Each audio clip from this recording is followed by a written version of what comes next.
A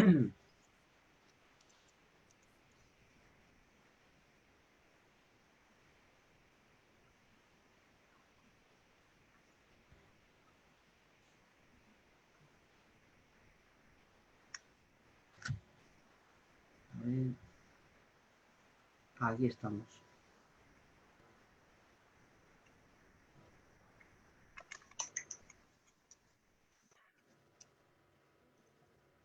Sí, ahí está. Bueno, ante todo, buenas noches. Como habíamos dicho, y estoy súper agradecido a César Vidal por querer estar y regalarnos un poco de su tiempo para que esté con los estudiantes. Mira, César, había algunos hermanos que decían, pero César Vidal va a estar con un grupo de estudiantes y de eso, como igual que no. Pero mira, a los incrédulos, aquí está. Buenas noches. Bueno, ha sido que sí. Buenas noches ahí. Aquí es casi el inicio de la tarde y la verdad es que yo tengo que comentar que siempre que puedo acepto las invitaciones que me formulan. El problema es que mi agenda no tiene más que 24 horas al día, es muy complicado en ocasiones y hoy, por ejemplo, es un día muy cargado, ¿no? Pero por supuesto yo estoy encantado de poder atender a aquellos que desean charlar un rato conmigo. Para nosotros es un placer, ya digo. Hay algo que me gusta decir mucho cada vez que empezamos un programa y es lo siguiente, que lo bonito que es poder compartir y estar juntos, aun en diferentes sitios, diferentes lugares, pero un mismo denominador común que es la fe en Cristo Jesús. Para mí, ya lo digo, es un privilegio, sé que no te gusta mucho que te digamos muchas cosas, ¿vale? Por eso voy a intentar reducirlo al máximo, pero sí que diré, pues bueno, todos los que estáis del grupo, creo que todos tenemos algún libro de César Vidal, todos pues compartimos muchas cosas a veces de él. Yo, por ejemplo, he compartido algunas veces de tu blog, ¿vale? Os lo aconsejo a todos. Abogado, periodista, escritor, doctor de historia. eh, el último libro, ¿verdad? Un mundo cambiante.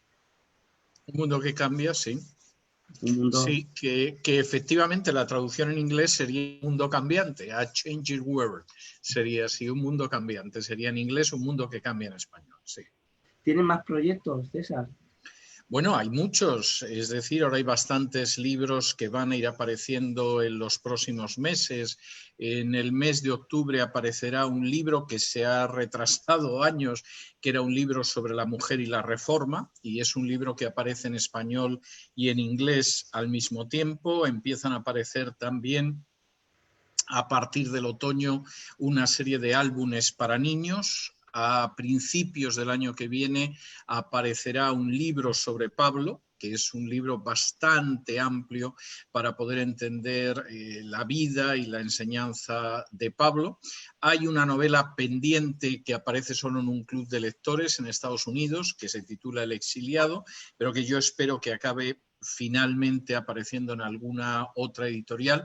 Y en fin, eso es lo que me viene a la cabeza porque hay todavía algún libro más que ya se ha entregado o que está a punto de entregarse a la editorial.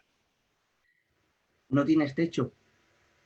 Sí, ya lo creo que tengo techo y además, como tengo que decir, desde hace años yo voy notando que las fuerzas no son las mismas. Es decir, sigo trabajando mucho, es verdad que la producción es una producción relativamente abundante, que a eso se une pues la radio diaria, aunque ahora estemos de vacaciones y los post diarios, etcétera, pero ya lo creo que sí. Y además yo reconozco que no tengo las fuerzas que tenía hace 10 o hace 20 o hace 30 años, vamos, ni por aproximación. Procuramos sacar el mayor partido a lo que queda, pero evidentemente la sensación de que este cuerpo externo se desgasta, que decía Pablo escribiendo a los Corintios, es absolutamente innegable. Eso no se puede negar, no se puede ocultar. Bueno, si le faltan fuerzas y va a sacar no sé cuántos libros más y también un programa que lleva la voz, su blog y todo lo demás, bendito sea el nombre de Dios. No cabe la menor duda, no cabe la menor duda, ¿no? Pero sí es cierto que uno aprecia que tiene menos fuerzas, que puede pasarse menos horas escribiendo seguidas de las que se pasaba antes. O sea, eso es cierto, ¿no? Pero bueno, todavía, gracias a Dios, porque no se le puede agradecer a nadie más, bueno, el cuerpo aguanta todavía razonablemente bien. Amén. Oraremos por ello, para que el Señor siga impulsándote para su gloria. Para Muchas nosotros, gracias. nosotros muchas veces en círculos nuestros, ya sabes que pues como jóvenes, ¿vale? Estudiantes que somos, pues tenemos algunos que otros debates. Y alguna vez lo decimos que nos da alegría decir no solamente que eres un prolífero escritor, no solamente que eres doctorado en historia o que tienes tantas virtudes, ¿vale? También que eres cristiano y eres hermano nuestro en Cristo. Y eso, para nosotros, por ejemplo, para un servidor que está aquí, siempre es un plus más allá. Bueno, para mí es muchísimo más importante, además lo he dicho en infinidad de ocasiones, no creo que esté descubriendo ahora nada, ¿no? Pero para mí siempre ha sido muchísimo más importante el hecho de mi conversión, que fue hace 43 años, es decir, hace bastante tiempo, ¿no? Y eso ha sido mucho más importante, la experiencia que yo tengo de haber descubierto a Jesús en el Nuevo Testamento en griego y haberme convertido, pues es la experiencia más importante de mi vida. Es infinitamente más importante que el hecho de en un momento determinado haber obtenido este doctorado y el otro y el de más allá, o de haber dirigido durante años programas de radio, o el de haber publicado tantos libros. Yo creo que eso es bastante claro. Y detrás de ese conocimiento de Jesús, de ese abrazar a Jesús como Señor y Salvador, para mí está el hecho de la comunión espiritual con otros miembros del cuerpo de Cristo. Eso para mí es tremendamente relevante y es mucho más relevante que otro tipo de historias, ¿no? Es mucho más relevante que pertenecer, pues, qué sé yo, a la Academia Norteamericana de la Lengua Española, por ejemplo, pongo por caso, o a otras entidades, ¿no? Y para mí es obvio que esas realidades espirituales que muchas veces se pasan por alto, que muchas veces se consideran de poco valor o de ningún valor, sin embargo, para mí son las más valiosas con diferencia. Muy bien. Una pregunta que me surge así como, pues, es que ya sabes que los estudiantes pues somos preguntones, César, es una realidad. No, a mí me parece muy bien si son preguntones. En Es, realidad desconfío de los estudiantes que no lo son. Me parece que son estudiantes echados a perder. Gloria a Dios. Pues ya sabéis, hermanos, gloria a Dios. ¿Crees te ha dificultado más el decir que eres cristiano en lo que es en tu proyección? Yo lo digo desde la óptica de esto, ¿vale? Porque nosotros Sí. estamos estudiando, más o menos vemos las cosas como rigen un poco, ¿vale? Y yo, desde mi punto de vista, he visto algunas veces que si dices que eres agnóstico, como que te dan un incentivo más. No sé cómo explicarme. Yo creo que me ha recibido la pregunta, ¿verdad, César? Sí, yo creo que además lo expresas muy bien. Me vas a permitir que te la responda utilizando una anécdota de mi infancia. Cuando yo tenía unos 10, 11 años aproximadamente, un día estaba en clase de dibujo, bastante aburrido, porque además el profesor era bastante pelmazo, y de pronto me percaté, me dio la sensación de que en este mundo había dos clases de personas. Una son las ovejas, son los borregos, son los que van siguiendo la corriente, van balando, repiten entre sus balidos lo que les dicen desde arriba, no cuestionan nada, no se preguntan nada, no se interrogan sobre nada, sino que simplemente van siguiendo la corriente hasta que en muchos casos acaban en el matadero. Y hay otro tipo de persona que en lugar de ser como esas ovejas, en lugar de ser como esos borregos, es como los salmones. Es decir, nada en contra de la corriente para llegar a su objetivo. Tiene todo en contra, porque la corriente le viene de frente y como tenga un poco de mala suerte, en un recodo del río aparece un oso y se lo come. Pero son animales que saben que tienen que nadar contra la corriente porque es la única manera de llegar a sus objetivos. Y en ese momento, yo que tendría unos 10 o 11 años, me dije a mí mismo, yo quiero ser un salmón, lo que no quiero es ser un borrego, lo que no quiero ser es una oveja. Afirmar que eres cristiano es ser un salmón. es algo que efectivamente te coloca contra la corriente, porque la corriente en realidad va en la dirección de que digas que eres agnóstico, que eres ateo, que desprecias cualquier cosa espiritualmente porque estás por encima de eso, etcétera, etcétera. Bien, efectivamente implica en muchos casos una situación difícil. Hay incluso cristianos que, hombre, no es que vayan a negar lo que creen, pero sí que se confunden con el paisaje, intentan que no se les note mucho, a ser posible que no se sepa. Bueno, pues yo creo que hay que ser todo lo contrario y que efectivamente uno tiene que asumir y tiene que aceptar lo que esto significa en muchas ocasiones de pérdida o de dificultades, en la absoluta certeza de que realmente el que pierda la vida por Jesús la gana, y aquel que cree que ha ganado su existencia, pues confundiéndose con la corriente, convirtiéndose en una oveja, pues en última instancia es quien pierde la vida. Y eso a mí me parece muy importante. A mí me ha significado costos enormemente elevados en distintas áreas el hecho de afirmar públicamente que era cristiano, y no solamente afirmarlo, sino además militar en ese sentido. Es decir, escuchar a una persona que esgrime cualquier argumento gastado y ridículo contra el cristianismo y decir eso es gastado, ridículo y huele a naftalina. Y esa es la realidad, porque la realidad, por ejemplo, es esta. Y para mí eso ha sido siempre muy claro, y lo ha sido desde que me convertí, y digamos que ese sentimiento de ir contracorriente venía incluso de antes de llegar a convertirme. Pero me parece muy importante, sí, es verdad, hay un coste, sí, es cierto, a veces el coste es elevado, pero sí, no cabe la menor duda, el coste vale la pena. Nada, además que lo que cuesta, dice un refrán, ¿verdad? Que lo que cuesta vale.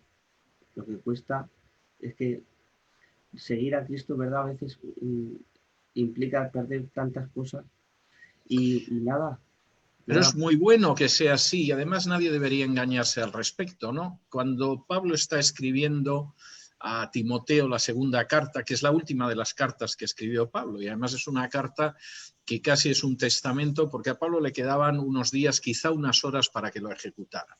Y cuando Pablo escribe a Timoteo en la segunda carta, en el capítulo 3, le dice: todos los que quieran vivir piadosamente en Cristo Jesús padecerán persecución.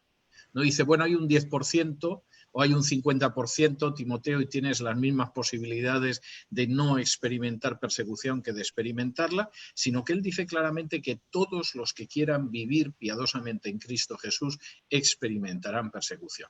A veces esa persecución es terrible, implica la muerte, implica la cárcel, el campo de concentración. A veces implica la persecución en la familia, en el trabajo, en la escuela, en la universidad, pero efectivamente cualquiera que quiera vivir piadosamente en Cristo Jesús sabrá lo que es la persecución, y no puede ser de otra manera. Cuando Jesús en Mateo 16, en Cesarea de Filipo, les dice claramente a sus discípulos cómo son sus discípulos, no les dice a los discípulos que, bueno, la vida de discípulos es una vida en la que Dios es una especie de Papá Noel que te regala cualquier capricho que se te ocurre, sino que dice que si alguien quiere ir en pos de él, tiene primero que negarse a sí mismo, es decir, colocar los planes de Dios por delante de los propios planes. Segundo, estar dispuesto a morir en la muerte más horrible de aquella época, que era la de la cruz, y finalmente ir siguiendo sus pisadas. Y yo creo que esa definición triple que hace Jesús del discípulo es enormemente clara y es ineludible. Primero, el discípulo no decide lo que él quiere y luego le dice a Dios, ahora hazme todo lo que yo quiero, sino que el discípulo en primer lugar se niega a sí mismo. Es decir, es Dios el que toma las riendas de su vida, no es él el que se sube encima de Dios y le va llevando a Dios según le apetece. Segundo, ese discípulo está dispuesto a dar su vida hasta el final. No hasta cierto punto, no hasta cierto grado, sino hasta el final. Y tercero, su vida se caracteriza por el hecho de que va pisando en las mismas pisadas que pisó su maestro, que es Jesús el Mesías. Yo creo que eso es elemental. Lamento que mucha gente lo haya perdido de vista o que lo ignore o que lo pase por alto, pero la definición de lo que es ese discipulado, de lo que es la vida del discípulo, es muy clara en las Escrituras. Bueno, a mí me encanta, una cosa que me gusta mucho de las que tienes, ¿vale? De tantas virtudes que tienes, a mí me gusta mucho eso, que cuando te preguntan, hay maneras de responder a una pregunta, ¿vale? Hay una manera que das vueltas e intentas arguir un poco, ¿sabes? La pregunta. Pero siempre que te oigo, siempre que te veo, veo que vas directo, muchas veces sin contemplaciones. Y es algo, por ejemplo, para mí, a mí personalmente es algo que me gusta mucho, mucho, mucho. Así que te lo agradezco, que seas así de esas maneras.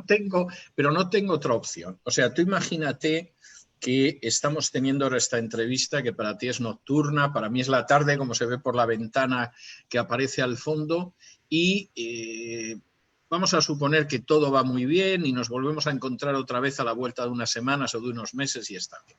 Pero imagínate que tú no ves las cosas como yo, más bien ves todo lo contrario y efectivamente, vamos, me estás oyendo y dices, yo a este sujeto no le vuelvo a invitar en el resto de mi vida.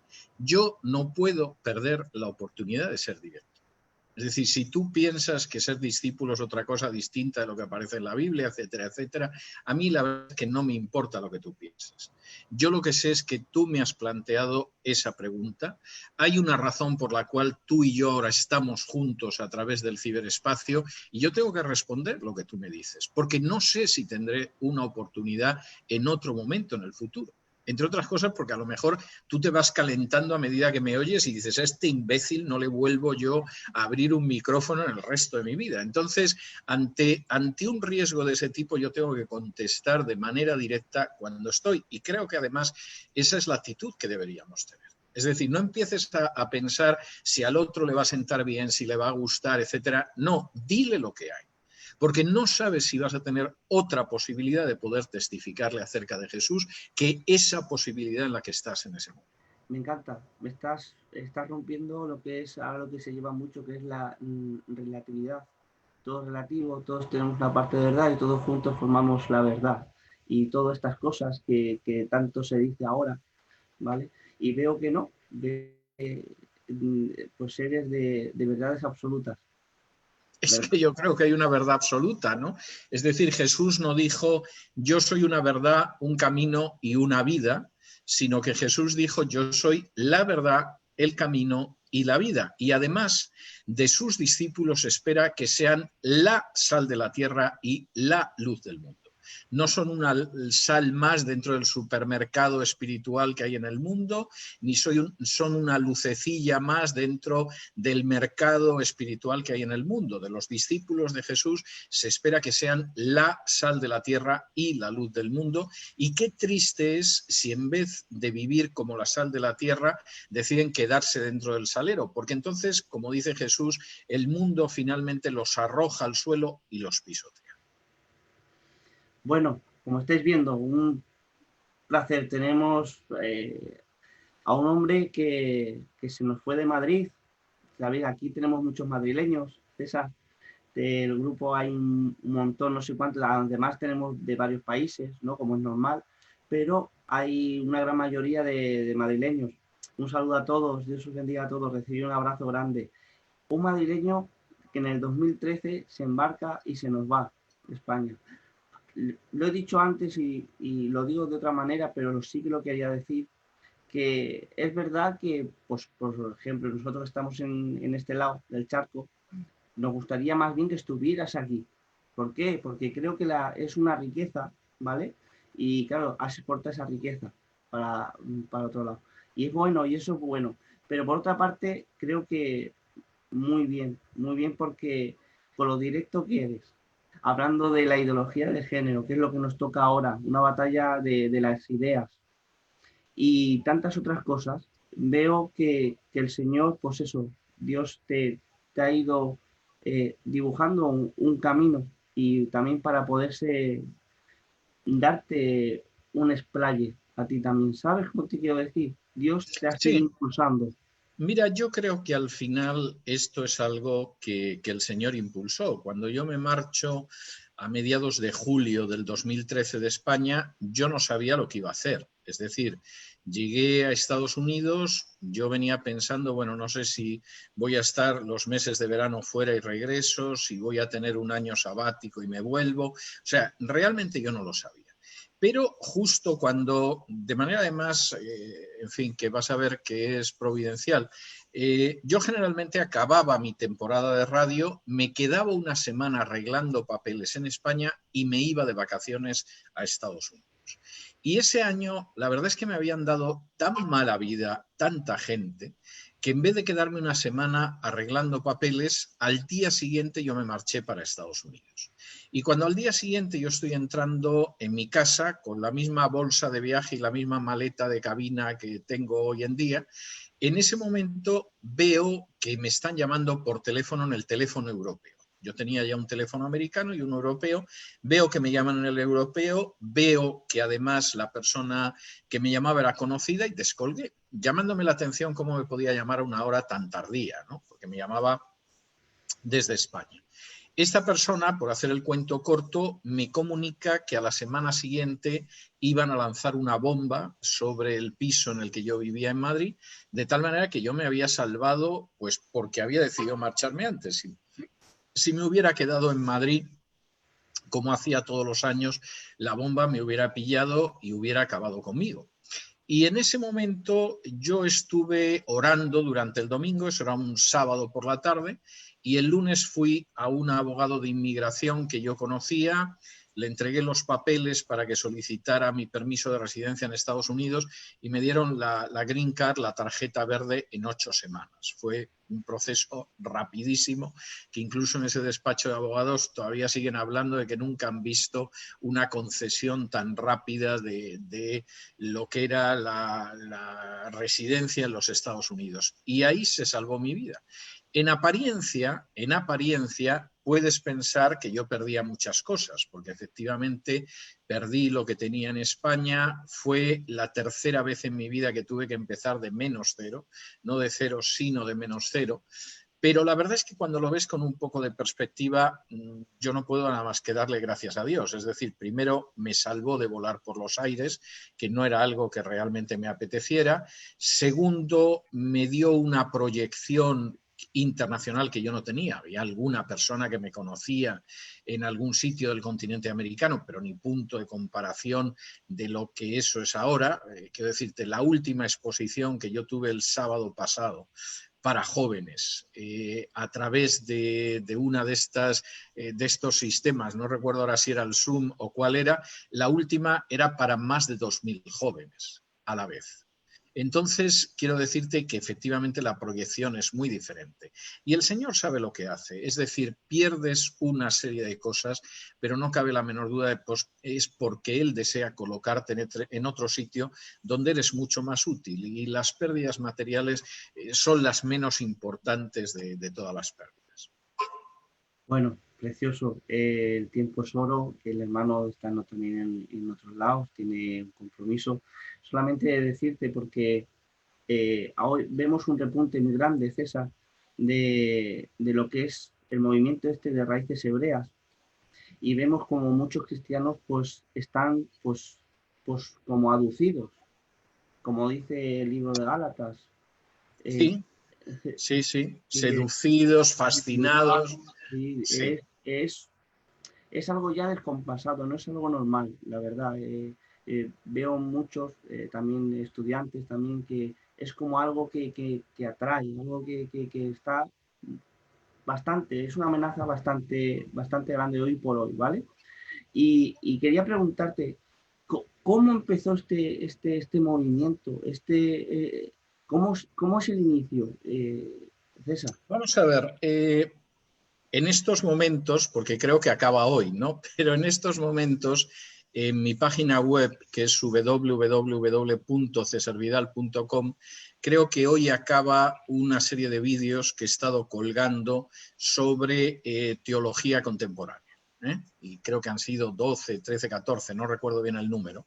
Y hace 2 o 3 días atrás, o sea que se puede encontrar en mi página web, hubo una exposición de ese seminario que yo di en Perú hace un par de años y que estaba dedicada a los judaizantes, o movimiento de raíces hebreas, como tú lo quieras llamar.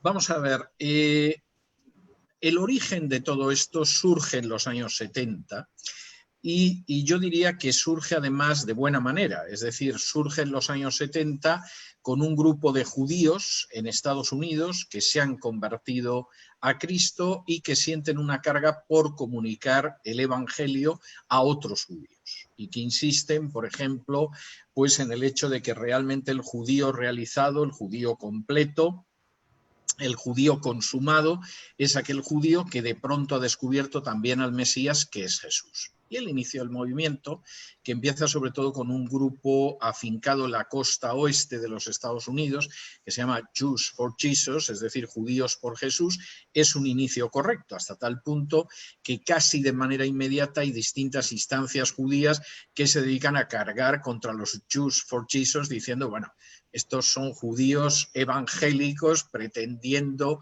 que no son evangélicos, etcétera, y tienen bastante razón, porque la teología del Jews for Jesus pues era una teología evangélica y poco más. Bien, ese inicio del movimiento, tengo que decir que esos judíos mesiánicos se van extendiendo por Estados Unidos, las congregaciones, yo te diría que en un 60% son judíos, pero en muchos casos judíos que no eran practicantes, judíos secularizados, etcétera, que se convierten, y en un 40% son gentiles, que entran en esas congregaciones, hombre, pues porque es el evangélico o la evangélica que se casa con una judía o un judío, y esa es la situación. O sea, quiero decirte que ni siquiera esas congregaciones son totalmente judías, son congregaciones mixtas, casi mitad y mitad, ¿no? Bien, eso que es algo que, bueno, que digamos que entra dentro de esa visión de Pablo de que yo me hago gentil a los gentiles y judío a los judíos para poder ganar alguno, etcétera, y que es algo bíblico, eso es algo que empieza a trastornarse hace pues aproximadamente ya 30 años. Empieza a trastornarse cuando de pronto hay gente que decide que en realidad pues lo que hay que vivir es el judaísmo realizado, hay que tener una visión de raíces judías, etcétera, etcétera, y de pronto te aparece un señor que es un cubano o un puertorriqueño que se llama Pepe Pérez y que de pronto dice que se llama pues David Ben Abraham o Salomón Ben David o cualquiera de estas cosas, que claro, que es como si yo de pronto decido que no soy de Madrid y que en realidad soy un comanche y me llamo Ojo de Halcón. Bueno, pues hago el estúpido por mucho que me pinte la cara con pinturas de guerra y me ponga además unas plumas, pues evidentemente todo el mundo ve que yo no soy un comanche, ¿no? Y el hecho de que esta gente se disfrace de judíos del siglo XVIII y además se deje la barba, etcétera, pues no disfraza que tienen de judío lo que yo tengo de marciano. Es decir, esto es una payasada en el mejor de los casos y suele ser un conjunto de herejías en el peor de los casos. Y voy a poner varios ejemplos. Por ejemplo, una de las primeras cosas que esta gente hace es encasquetarse la kipá en la cabeza, que es esa especie de gorrita, esa especie de solideo que llevan los judíos. Eso los judíos lo han llevado en los últimos siglos, pero eso era desconocido en la época de Jesús. Cuando uno estudia, por ejemplo, la documentación de los judíos españoles del siglo XIV, del siglo XV, descubres que incluso para leer la Torá, para pasar al altar, etcétera, en la sinagoga, pues muchos no se cubrían la cabeza. Es decir, había alguno que sí, pero muchísimos no se cubrían la cabeza. La idea de cubrirse la cabeza a los judíos es una idea muy tardía, no se daba en la época de Jesús. E incluso cualquiera que lea 1 Corintios puede ver cómo Pablo dice que es vergonzoso que el hombre se cubra la cabeza. Es decir, costumbre no existe. Hay otros que de pronto se te disfrazan de judío jasídico, pero el hasidismo aparece en el siglo XVIII en el este de Europa, o sea, nada que ver con el judaísmo que pudiera conocer Jesús o los primeros cristianos. Eso está a más de milenio y medio de distancia y no tiene nada, absolutamente nada que ver con lo que pudieran ser las raíces judías de Jesús o de Pablo. Y incluso cuando empiezan a entrar en determinadas normas que tienen que ver con fiestas, que tienen que ver, por ejemplo, con comida, etcétera, no es en absoluto lo que dice la Biblia, es lo que dice el Talmud, que empieza a redactarse en el siglo IV después de Cristo, sobre la base inicialmente de rabinos del siglo II después de Cristo, es decir, posteriores al menos en un siglo a Jesús y a Pablo.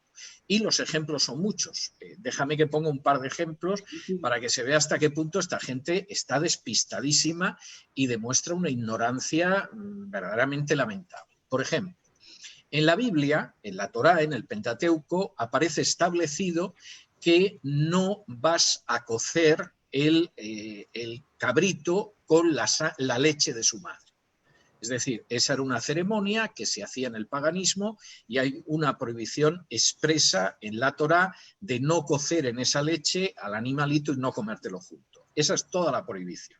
Bueno, en el siglo II los rabinos deciden que eso se aplica a toda carne y a toda leche. Y por lo tanto, en una comida en la que haya carne, tú no puedes tomar un producto lácteo. Eso puede ser hasta un helado que a lo mejor tenga algo de leche. Bueno, pues si tú has comido pollo o has comido cordero o has comido ternera, no puedes tomar mantequilla, queso, helado y por supuesto tampoco leche.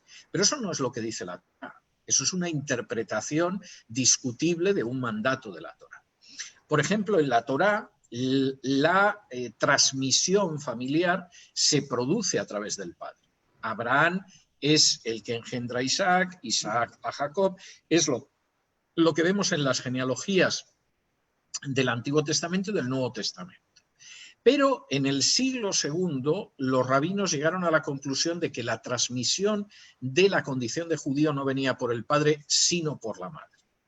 Y por una razón, además muy triste, entre otras, que era el hecho de las violaciones que se podían producir. Si acaso en un momento determinado alguien llegaba a violar a una judía, pues bueno, no nos vamos a complicar la vida, es judío el que nace de una mujer judía, pero no es eso lo que aparece en la Biblia. Entonces toda esta gente que de pronto se coloca la kipá, empieza a moverse arriba y abajo como si fuera un judío jasídico de la Rusia del siglo XVIII, aplica las normas del Talmud a las fiestas, a la comida, etcétera, está judaizando, pero ni siquiera puedes decir que sea el judaísmo del siglo I que conocieron Jesús y Pablo. Es un judaísmo talmúdico muy posterior, que además por regla general también desconocen, pero se han quedado con alguna cosa. Bueno, pues evidentemente hacer esto en términos espirituales es inaceptable. Y cualquiera que lea la carta a los Gálatas lo ve. En la carta a los Gálatas se dice claramente que la descendencia de Abraham no son todos los judíos, son los que creen, sean judíos o gentiles. Quienes reciben las promesas de Abraham no las reciben por ser de ascendencia judía, sino que las reciben porque es a través de la descendencia, y como dice Pablo, no son las descendencias, sino la única descendencia que es Cristo. Las promesas se reciben única y exclusivamente a través de Cristo. Y como dice Pablo también muy claramente en Gálatas, la ley fue el ayo, la palabra que él utiliza es paidagogos, que era el esclavo que llevaba a los niños a la escuela, que nos condujo hasta Cristo, pero una vez que ha llegado Cristo no estamos bajo ley y quienes se colocan bajo la ley se colocan bajo maldición. Si una persona realmente quiere conocer bien las raíces del judaísmo que conocieron Jesús y Pablo, lo que no puede ir es al judaísmo talmúdico, que ya es una perversión y un añadido sobre ese judaísmo. A donde debería ir de entrada es al Antiguo Testamento. Y a mí me llama la atención que esta gente sea muy ignorante en cuanto al Antiguo Testamento y, sin embargo, luego sea muy entusiasta a la hora de vestirse, de comer, de actuar supuestamente como los judíos talmúdicos, que ya están en un mundo totalmente distinto del que aparece en las Escrituras. Cuando además veo que esto sucede con gente que es de Hispanoamérica y que tienen de judío pues menos de lo que pudiera tener yo, ya es que esto me parece extraordinariamente ridículo. Yo he estado en un momento determinado comiendo con uno de estos supuestos judíos mesiánicos y resulta que era de madre china y de padre negro de la República Dominicana. Y tú lo veías y tú decías, mire, usted me puede contar lo que quiera, o sea, usted se puede poner la kipá, en fin, intentar cantar cualquier himno hebreo, etcétera, pero usted no tiene nada de judío, usted está judaizando y además hace el ridículo. Y cuando de pronto pues te encuentras a un indígena de los Andes, ¿no? que le falta una pluma para ser ya totalmente un inca, vamos, sin pluma lo sería igual, y que te aparece y te dice chalón, que es su manera de pronunciar shalom, es chalón, ¿no? Y te dice chalón y te dice que es judío, pues la verdad es que no sabes si te vas a reír, vas a llorar o te da una inmensa compasión, ¿no? Entonces, vamos a ver, a mí me parece muy bien y creo que es muy importante que la gente conozca todas esas raíces que hay del cristianismo que están en la Biblia, y se evitarían muchísimas interpretaciones penosas de la Biblia si se conociera bien el Antiguo Testamento. Yo insisto en ello, pero es que eso tiene poco o nada que ver con el judaísmo talmúdico. Y en este sentido es enormemente lamentable. De hecho, mi penúltimo libro publicado, que es un libro que se titula Más que un rabino, y el subtítulo es La vida y los tiempos de Jesús el judío, pues la verdad es que es un libro que intenta que la gente comprenda el contexto judío de Jesús, pero al mismo tiempo va mostrando cómo las interpretaciones de la época de Jesús fueron siendo negadas por los rabinos que vinieron en los siglos posteriores. Y cómo además esos rabinos desde el principio intentaron arrancar cualquier prueba de que Jesús era el Mesías del estudio de las Escrituras, y en esa controversia estuvieron hasta bien avanzada la Edad Media. En ese libro, por ejemplo, yo reproduzco en un capítulo que está dedicado al siervo del Señor, que aparece en Isaías 53, yo reproduzco cómo durante la Edad Media hay una insistencia repetida en decir que el siervo de Isaías 53 es el pueblo de Israel que sufre mucho y no es el Mesías. Y reproduzco, por ejemplo, textos de rabinos de la Edad Media diciendo: no podemos enseñar eso, porque esa no es la enseñanza que hemos tenido. Siempre hemos sabido que el siervo de Isaías 53 era el Mesías, no podemos enseñar que es el pueblo de Israel. E incluso reproduzco el caso de un rabino ya en el siglo XIII que escribe diciendo: el Espíritu Santo inspiró a Isaías ese capítulo para que cuando alguien dijera que era el Mesías, viendo ese capítulo, supiéramos si era el Mesías o por el contrario era un impostor, y no podemos cambiar el sentido de ese texto. Bueno, pues el judaísmo, por supuesto que lo ha cambiado y ha insistido en ello desde hace siglos. Y entonces, cuando de pronto, abandonando la escritura, uno pretende que sabe mucho más, es muy superior espiritualmente, conecta con Israel, etcétera, y solamente está enseñando las tergiversaciones talmúdicas, pues verdaderamente eso es lamentable desde una perspectiva cristiana. Y desde la perspectiva de un judío es la cosa más ridícula que se pueda imaginar. O sea, si esta gente piensa que un señor que ha venido de Cuba y que no tiene nada de judío y no lo ha sido jamás, de pronto empieza a decir Yeshua y Shaul y cosas por el estilo, y los judíos lo van a mirar como un judío pero que cree que Jesús es el Mesías, está muy equivocado. Los judíos se indignan o se parten de risa con él, claro. Cosa que comprendo perfectamente. Me estoy riendo, no por nada, porque no hace mucho lo estuvimos diciendo, César, esto mismo. Y mucha gente, había gente, pues lo que estabas diciendo, que digan lo que digas, siempre va a haber gente que se moleste, César. Y bueno, es un problema suyo, no te vas a molestar, pero me están llamando a la puerta, pero vuelvo. Sí, es un minuto para ver lo que me quieren dejar en la puerta y regreso. Adelante. Hermanos, puro directo. Los que podáis, por favor, ir compartiendo el vídeo. Creo que es una bendición. Ya lo estáis oyendo. No solamente lo dice ya un estudiante como yo algunas veces, que lo digo por aquí y lo hemos dicho. Lo está diciendo ahora también César Vidal, para que veáis que pues vamos, pues eso, vamos estudiando y vamos aprendiendo de todos. Y es una bendición. Buenas noches, Moisés Jiménez. Ahora mismo era así solo los links hasta el móvil poseído. Jonathan y Duli, Dios te bendiga mucho. Richard, Dios te bendiga mucho, un abracico. Pedro de la Cati, Dios te bendiga un montón. Alfonso, que estás leyendo el libro que está diciendo el hermano. Muy bien.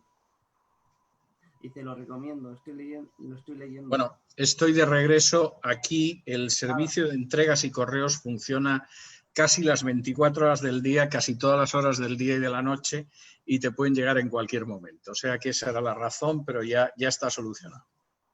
Bien, lo que estaba diciendo, que es una bendición, lo estáis escuchando, no lo dice ya solamente un estudiante como yo que hemos estado alguna vez en algunos debates, lo estáis escuchando al hermano. Hay una corriente muy fuerte que son como los ebionitas, que niegan el nacimiento virginal de Jesús y hacen mucho hincapié ahí. Bueno, esta es la otra cuestión, es decir, vamos a ver, esto ha tenido una evolución en distintas fases. Hay gente que empezó con una teología bíblica, con una teología evangélica, si queremos decir, y que de alguna manera intentaban llegar a los judíos, y esa es una fase inicial, yo creo que en términos generales positiva. Luego hubo gente que se dedicó a hacer el ridículo, añadiendo infinidad de folclore judaizante que no tiene nada que ver con la Biblia, pero que bueno, a ellos les parecía que eran mucho más espirituales, y claro, no tardó en llegar ya una corriente que niega la Trinidad, niega la salvación por gracia a través de la fe y niega infinidad de cosas, incluso que han sacado una edición del Nuevo Testamento que es verdaderamente bochornosa. Yo escribí hace ya bastantes años de esto, puede hacer con facilidad 9, 10 años, un par de artículos en Protestante Digital sobre esta traducción, que bueno, es de lo más bochornoso que yo he visto. La traducción de los Testigos de Jehová, que es una vergüenza, casi parece honrada comparada con la de esta gente. Es decir, esta gente ha ido cambiando totalmente lo que dice el Nuevo Testamento para adaptarlo a su teología. Y además no te dicen a partir de dónde han traducido el Nuevo Testamento. Es decir, los Testigos de Jehová por lo menos te decían que era a través del texto griego de Westcott y Hort, que todos sabemos que eran dos ocultistas, aunque hay gente que todavía lo ignora, pero bueno, los Testigos de Jehová te decían a través de dónde lo habían traducido, o sea, esta era la realidad, pero estos publican una versión absolutamente adulterada y vergonzosa del texto del Nuevo Testamento y no te dicen de dónde lo han traducido, entonces encima te dicen que es de las fuentes más puras, que por supuesto no te mencionan cuáles son, ¿no? O sea, es una estafa desde la portada hasta la contraportada, ¿no? Y realmente es una situación bochornosa, porque claro, en un momento determinado, en un intento de acercarse más al judaísmo, pues evidentemente vamos a negar la deidad de Cristo, a ver si un Cristo meramente humano se les hace más fácil de aceptar, vamos a negar otro tipo de cosas y a ver si entra alguno por la puerta. No entra absolutamente ninguno. Y tengo que decir que yo conozco algunas de estas supuestas sinagogas mesiánicas donde se ha hecho todo tipo de concesiones y cuando tú entras, pues entras y ves al mulato, al indígena, al mestizo, al no sé qué. O sea, lo que no ves ni por aproximación es un judío. O sea, esa es la realidad. O sea, que esa finalidad inicial de, bueno, vamos a intentar evangelizar a los judíos, como hay quien tiene carga por evangelizar a los rusos o a la gente del África Austral, etcétera, eso ha desaparecido. Es decir, de pronto se ha convertido en una serie de grupos para convertir en pseudo judíos a gentiles. Porque ni siquiera puedes decir que los conviertas en judíos. O sea, a lo sumo en pseudo judíos es en lo que conviertes a gentiles. Gentiles bastante ignorantes, por cierto. Yo sé que esta pregunta no estaba, pero ¿sabes qué pasa? Que como vamos así, tengo una pregunta. Pero puedes preguntar lo que quieras, o sea, ya que estamos aquí. Sí, tengo una pregunta que es algo que muchas veces intentamos hablar por aquí, por el grupo, y es que hay un afán, es algo ya que se quita del intelecto, es algo que se pasa a la razón, por el hebreo. ¿Por qué cree tanto afán por el hebreo? Es más, si pueden, te quitan el Nuevo Testamento en griego. Y se inventan que hay algo en hebreo, etcétera. Bueno, vamos a ver. Detrás de todo esto, aparte de otras cosas, aparte de la ignorancia, el ir en contra del Evangelio de gracia, el colocarse bajo la maldición de la ley, etcétera, etcétera, hay una enorme soberbia espiritual.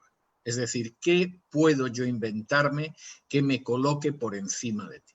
Entonces, tú que eres un pobre desgraciado, has nacido en Madrid, en fin, etcétera, ¿qué puedo yo inventarme para colocarme unas alzas que me pongan por encima de ti? Y entonces me aprendo una docena de palabras en hebreo.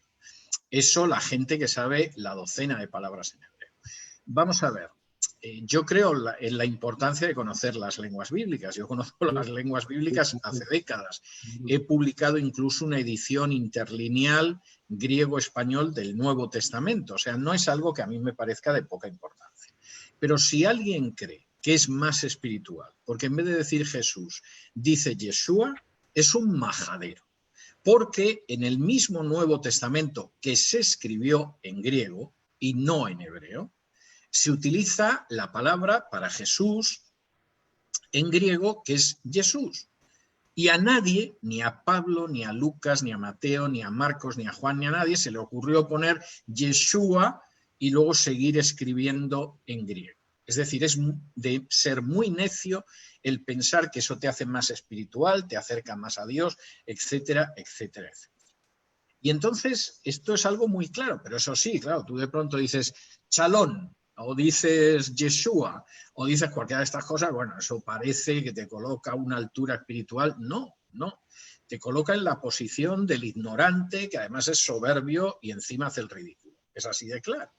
Y claro, cuando de pronto además tienes que escuchar alguna de las interpretaciones de ciertos términos hebreos que dan, tú dices, pero bueno, ¿en qué garaje le han enseñado esto? O sea, es que lo estás oyendo y dices, pero que este hombre no sabe de lo que está hablando, está rebuznando, o sea, pero es que todo lo que él dice y la realidad es pura coincidencia, como aparece al final en las películas de Hollywood. Entonces, vamos a ver, a mí me parece muy bien la gente que estudia hebreo y que efectivamente estudia hebreo, no que va diciendo Yeshua y Chalón, ¿no? Y me parece muy bien, pero es que cuando tú estudias hebreo, desde luego no llegas a esas conclusiones jamás.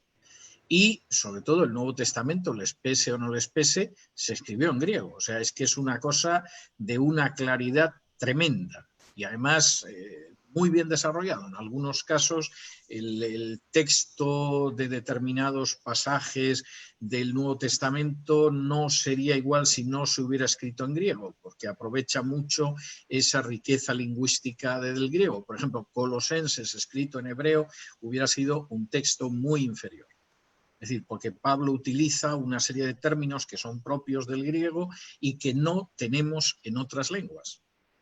Y eso le da una riqueza especial precisamente al texto de Colosenses. Entonces, claro, este tipo de afirmaciones pues son verdaderamente penosas, ¿no? A lo mejor la persona luego siente que se hincha lo suficiente como para levitar en su dormitorio cuando se va a dormir pensando en lo superior que es a otros porque dice Yeshua, pero realmente esto es ridículo, es una muestra de ignorancia y además deja de manifiesto una soberbia inaceptable.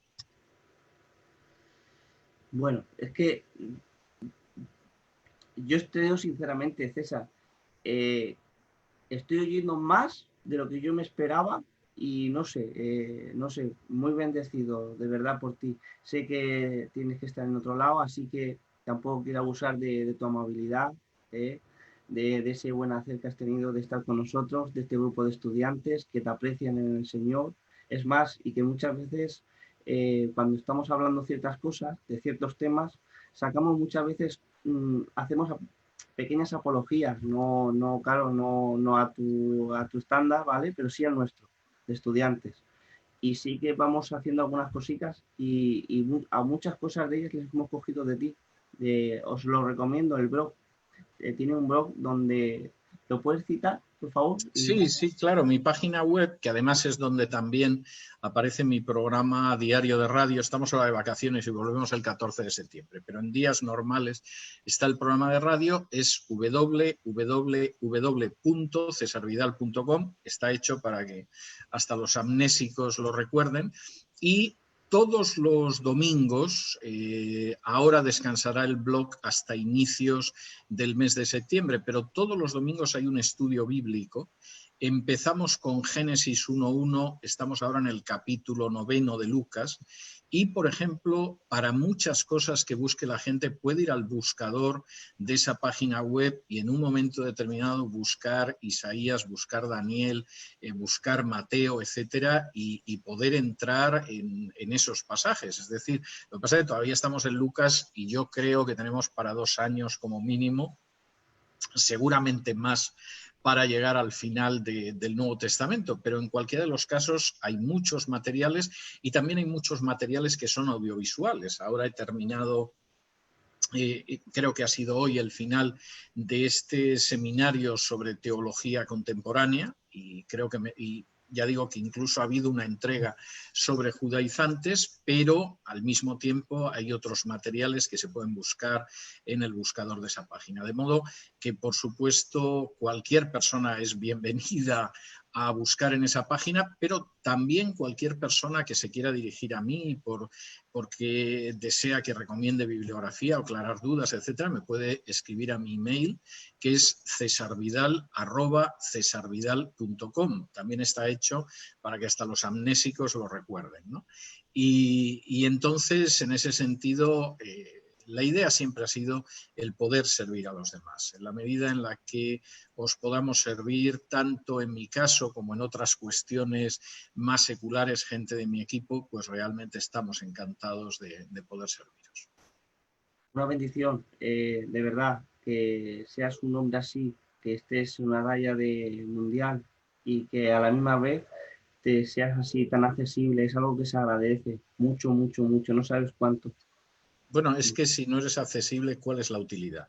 Es decir, vamos a ver, si tú tienes un manzano en tu jardín y no se puede acercar nadie al manzano porque hay un perro de 2 metros de altura que te da una dentellada, ¿cuál es la utilidad del manzano? Entonces, vamos a ver, yo creo que uno de los elementos que efectivamente tenemos que recuperar como discípulos de Jesús es ser accesibles a los demás. Tiene su parte de incomodidad, como sucedió con la pobre mujer que tenía flujo de sangre. Jesús notó que había salido fuerza y poder de él, y cuando preguntó a los apóstoles quién me ha tocado, los otros, pero si nos están apretujando aquí, ¿cómo que quién te ha tocado, ¿no?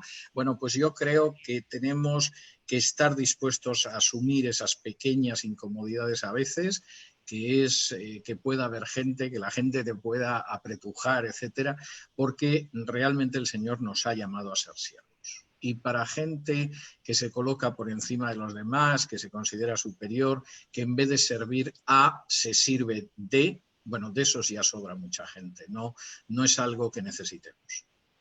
Gloria a Dios. Bueno, te voy a dejar solamente para terminar. Mira, hay algo que es lo que te he dicho de los judaizantes, que se afanan mucho últimamente en decir que era hijo biológico de José. Bueno, esto, aparte de ser un disparate, es algo que los judíos de la época de Jesús tenían claro que no era así. Y tenían muy claro que no era así porque en una de las controversias, de las discusiones, que a veces eran muy poco suaves entre Jesús y sus adversarios, en Juan se recoge que en un momento determinado le dicen: nosotros no somos hijos de fornicación, sino que somos hijos de Abraham. La afirmación no solo es que somos hijos de Abraham, sino que no somos como tú, que eres hijo de fornicación.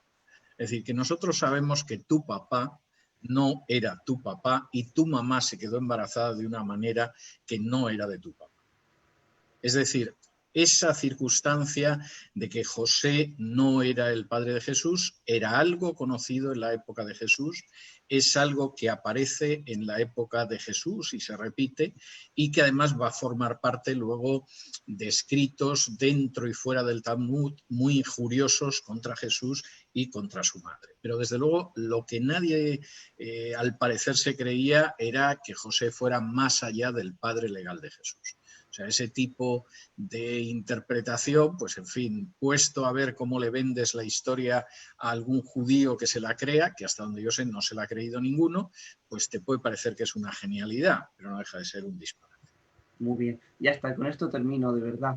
Bueno, ha sido de verdad un placer, David, de estar contigo y con el resto de la gente. De verdad que ha sido un tiempo estupendo. Llevamos como una hora o algo más de una hora y a mí se me ha pasado volando. O sea, quiero decir que no me he dado cuenta, lo que es muy buena señal. Nos recomiendes un libro tuyo para leer, un libro que digas, mira, vosotros que estáis estudiando, te recomiendo este libro.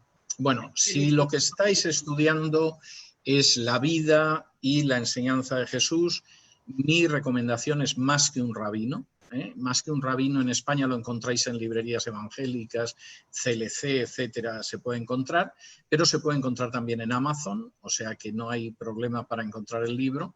Y yo creo que Más que un rabino es un libro que os puede resultar enormemente útil, porque además sí que describe todo el trasfondo judío real de la época de Jesús y también permite ver todas las referencias o muchas de las referencias de Jesús al Antiguo Testamento, que como la gente no conoce el Antiguo Testamento se lía a la hora de interpretar textos de Jesús, cuando son enormemente claros cuando se conoce ese Antiguo Testamento, esos escritos de la Torá, de los profetas y de lo que los judíos llaman los ketubín, los libros, los escritos, ¿no? Entonces, yo recomendaría el Más que un rabino y creo que es un libro que realmente puede resultaros de ayuda y es un libro 100 y pico páginas más extenso que Jesús el Judío. Es decir, es un libro bastante más amplio que incluso tiene una guía de estudio y además la guía de estudio tiene casi 200 páginas de material añadido, ¿no? Esto es casi como los DVDs, ¿no? Aparte de la película, pues hay casi 200 páginas en la guía de estudio de material añadido. De modo que sería el libro que yo os recomendaría. Muy bien. Y ha sido un placer. Imagino que esta no va a ser la única vez que nos vamos a encontrar en el ciberespacio. Ojalá Dios lo quiera. Para mí un privilegio y un placer. Te dejo, solamente si te parece cierra usted, nos das un consejo para todos los que estamos estudiando. Sí, voy a dar un consejo porque me parece enormemente importante, es muy elemental y seguramente muchos ya lo estaréis aplicando, pero para mí es algo muy importante tenerlo en cuenta, ¿no?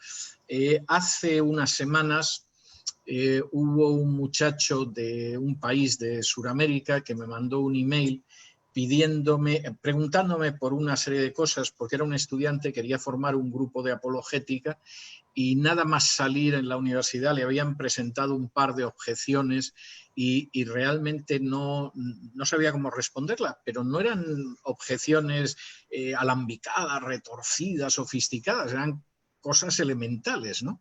Y entonces me pedía bibliografía y le dije, bueno, puede usted leer Más que un rabino, le va a hacer mucho bien, pero creo que sinceramente lo que necesita es leer la Biblia. Si usted conociera bien los evangelios, eso que le han preguntado lo hubiera contestado con enorme soltura, porque es algo totalmente elemental que se desprende de la lectura de los evangelios. De modo que el consejo que yo daría es el mismo mandato que Dios le dio a Josué y que aparece reflejado en Josué 1, que es meditar las Escrituras día y noche, y que es algo bastante sencillo. Cualquiera de vosotros que lea al día 2 capítulos del Antiguo Testamento y 2 capítulos del Nuevo Testamento, en un año ha leído la Biblia completa y el Nuevo Testamento además lo ha leído 2 veces. Y no es mucho tiempo realmente leer 2 capítulos del Antiguo y 2 del Nuevo al día y intentar reflexionar, pensar, meditar acerca de lo que hay ahí. Si uno hace esto de manera constante, no digo ya si además tiene un cuaderno y un bolígrafo al lado para anotar lo que no entiende, bueno, al cabo de pocos meses os vais a quedar sorprendidos vosotros mismos de lo que habéis aprendido, de la claridad con que veis infinidad de cosas, de la manera en que aspectos que no sabíais por dónde iban, de pronto han arrojado luz unos pasajes de la Biblia sobre otros, y creo que además sobre todo os va a ayudar muchísimo a crecer espiritualmente, porque la meta en esta vida es irnos convirtiendo en hombres y mujeres a la altura de ese hombre que es el Señor Jesús. Y creo que eso es lo más importante, el resto es algo muy secundario. De modo que muchas gracias por todo, ha sido un verdadero placer el estar aquí. Muchas gracias, David, por invitarme a estar con vosotros y espero que nos encontremos en algún otro momento en el ciberespacio. Que el Señor os bendiga mucho. Un abracito grande y te mando un abrazo de todos los que te están diciendo cosas, pues imagínate, cosas pues fabulosas, ¿vale? Un abrazo de parte mía. Un abrazo muy fuerte. Que el Señor os bendiga. Un abracito.